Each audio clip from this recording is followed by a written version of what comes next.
turkey legs. Ayan o, lalaki, di ba? So, bumibili na talaga ako sa Market City kasi mas nakakamura ako. Ito, green. Seedless daw sila. So, gagawin kong gubat yung ano namin. Yung likod namin. Eh, doon ako masaya. Tsaka, stress reliever ko yung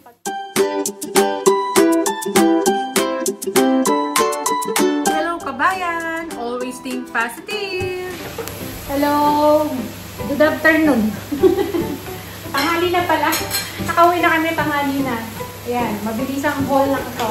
Mag-haul tayo. Bibili kami sa Philippine Store. At yung mga napamili namin.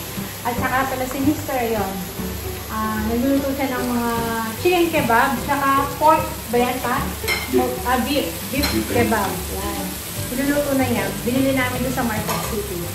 So, ito yung kinuha ni Bunso. Ano to? Cheese bread. Ayan, bawas na. Cheese bread. Tapos, pandesal. Ito pa. Tinapay ni Bunso. Kinuha niya to. Special mamon. Tapos, kumuha rin siya ng sito niya. Siya nagbayad nito. Yung mga pinapukuha niya, siya nagbayad. Binayaran niya. Tapos, ito, toyo suka. Ayan. Meron tayong daing na bangus. Meron din longganisa. Dalawang klase siya. Ayan.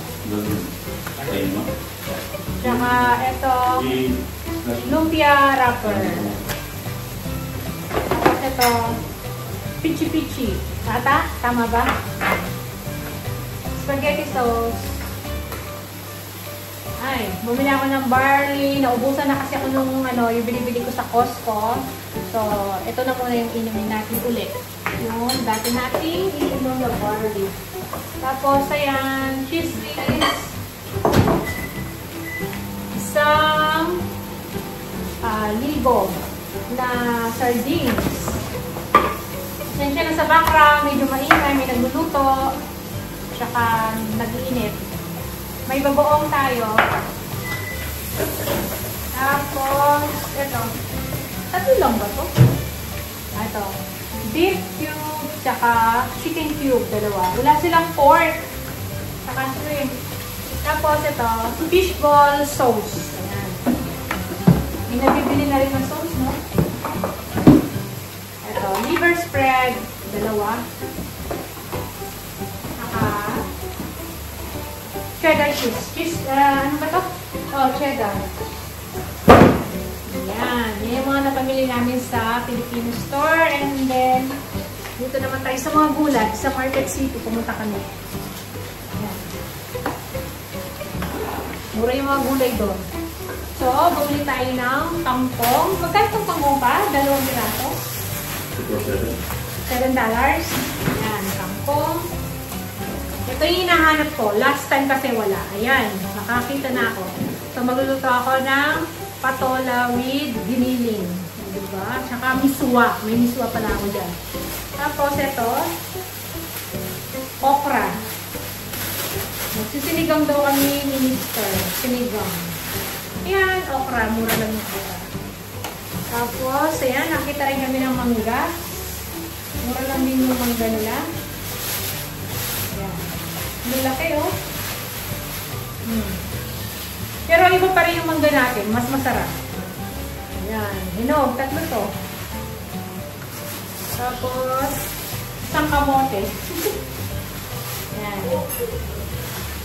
Pag nag-trading ako ng kamote talaga, bibili ako. Tapos ito, mura lang. Luya. Ayan, oh.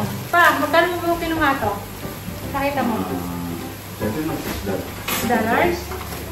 Mura lang. Tapos ito, kumuha si Mr. ng kiwi. Ayan. Malapit na naman palang pikingan nito. Kiwi. Sa mail. Tapos meron tayong avocado. Ayan.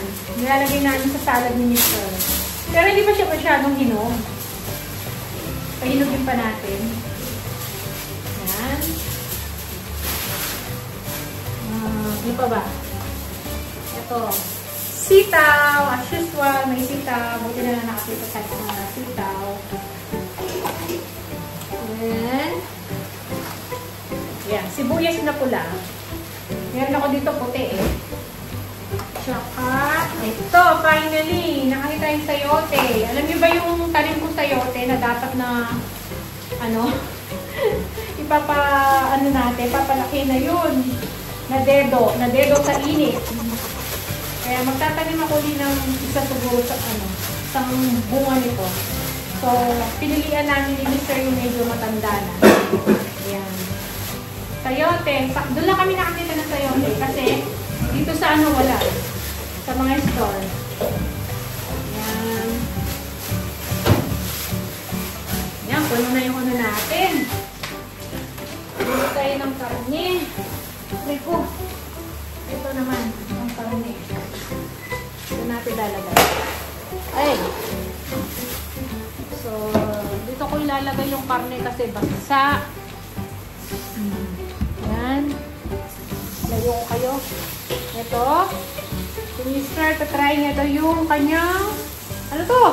Turkey? Turkey legs. Ayan o, lalaki, di ba? Di pa ako nakakatikim ng ng karne ng turkey. Kaya di ko alam ng lasa. Siya lang kakain yan. Tapos, may kinuha tayong chicken frame. Ayan, buto-buto ng manok. Tapos, eto, leeg. Leeg ng manok. Ayan, mga kahilig ni Mr. Eto, ayan. Eto, ano to? Paano kasi to pa? Tawag dito? Ito chicken na Maryland. Maryland? Thai. Thai, no? Ayan o. Manok pa rin. Ito, chicken wings na manok. Ayan, 2 kilo yan. Ang ilang natin to, weeks. Tapos, ito, belly, no? Pork belly.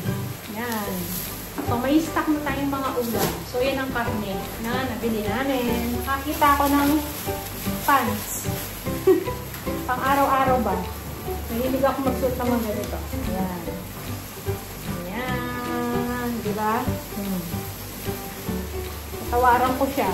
$12 isa, pero binigyan lang sa akin ng $10 isa. So, 3 yung kinuha ko, $30. Ayan. Pang dito lang sa bahay. Ayan. O, diba? Parang mga panjamang style. Tapos, siyempre, hindi mawawala yung sa Market City pa naman makakakita ka ng mga halaman. Ayan. Mga bagong nabili ko. Ito yung mga heads na magiging bakod dun sa harapan. Kasi may 3 pang natitira doon na namatay. So, papalitan natin ng 3. Ayan. Ito $10. Kasi napalitan na natin yung sa kabila. Pero yung sa kabila pang side, hindi. So, nandun pa yung mga nalantang halaman na tinalim ng mga dating gumawa dito. Doon sa landscape natin, doon sa harapan. So, papalitan ko. Ayan. Yung 3. So, bumibili na talaga ako sa Market City kasi mas nakakamura ako. Lalaki naman yan palalakihin na natin. Yung unang tinanim natin 3, yun. Okay na sila. Buhay na buhay doon. Tsaka lumalaki na. Tapos ito, kamukha doon sa natin dito. Yung nandito natin, ayan. Binili namin nata yan, 18 something. Sa Market City, ito, medyo mababa lang siya. Pero $10 isa. So, 2 binili ko. Palalakihin natin yan kasi tatanim ko dito sa side ng mga kwarto. Dito sa ni Bunso. Tapos ito, may binili ako grapes. Ayan. Tsaka ito green. Seedless daw sila. Tapos ito, ayan. Kulay pula naman. Ayan, diba? Kasi may ginawang anong tawag, balag si Mr. So, doon ko ilalagay mga yan. Sana, mapatubo natin yung mga grapes na yan. Mapalaki natin. So, yan. Pasensya na sa mga na talagang hilig ko ang halaman. So, gagawin kong gubat yung namin. Yung likod namin. So, puro mga fruits, tsaka veggies yung tinatanim ko. Ilan lang naman yung mga halaman talaga na pang dito sa garden natin.